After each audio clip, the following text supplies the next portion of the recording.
और इजराइल और हमास के बीच चल रही जंग में मेरठ का रहने वाला एक परिवार इजराइल में फंस गया है। उत्तर प्रदेश के मेरठ के रहने वाले मोहित रंधावा इस समय इजराइल में फंसे हुए हैं। मोहित ने भारत वापसी का टिकट कराया था, लेकिन उड़ानें रद्द होने के चलते वो वहां फंस चुके हैं।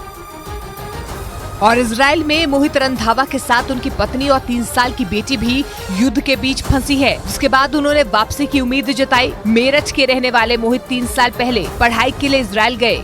इजराइल पहुंचने के कुछ दिनों के बाद ही उन्होंने अपनी पत्नी और बेटी को भी वहां पर बुला लिया। इस बीच हमास ने इजराइल पर हमला कर दिया, जिसके चलते इजराइल से भारत आने वाली उड़ानें रद्द हो गई और मोहित अपने परिवार के साथ वहीं फंस गए। हालांकि परिवार वालों से बातचीत में मोहित ने खुद को सुरक्षित बताया।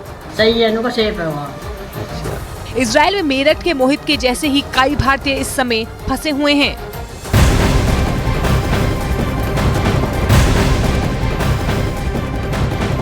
बड़ी खबर आपको बता दें, इजराइल और हमास के बीच भीषण युद्ध जारी है और इस युद्ध में अब तक इजराइल के 200 सैनिक मारे जा चुके हैं। ये बड़ी खबर आप देख रहे हैं, जब 200 सैनिक इजराइल के अब तक जान गंवा चुके हैं।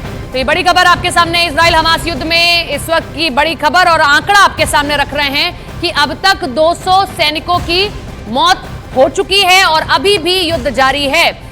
शुरुआत हमास की ओर से की गई, लेकिन जवाबी कार्रवाई लगातार इजराइल की ओर से भी जारी है। लगातार गाजा की तरफ इजराइल की ओर से अपने सैनिकों को लगाया जा रहा है।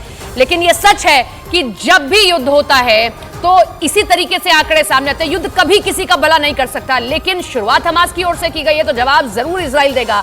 हालांकि ये लड़ाई बहुत पुरानी है, लेकिन अब इस लड़ाई ने एक अलग ही स्वरूप ले लिया है। हमास ने शनिवार को सरप्राइज अटैक किया और उसके बाद से ही इजराइल भी पूरी तरीके से एक्शन में है और अभी भी लगातार रात को भी एयर स्ट्राइक इजराइल की ओर से किया गया।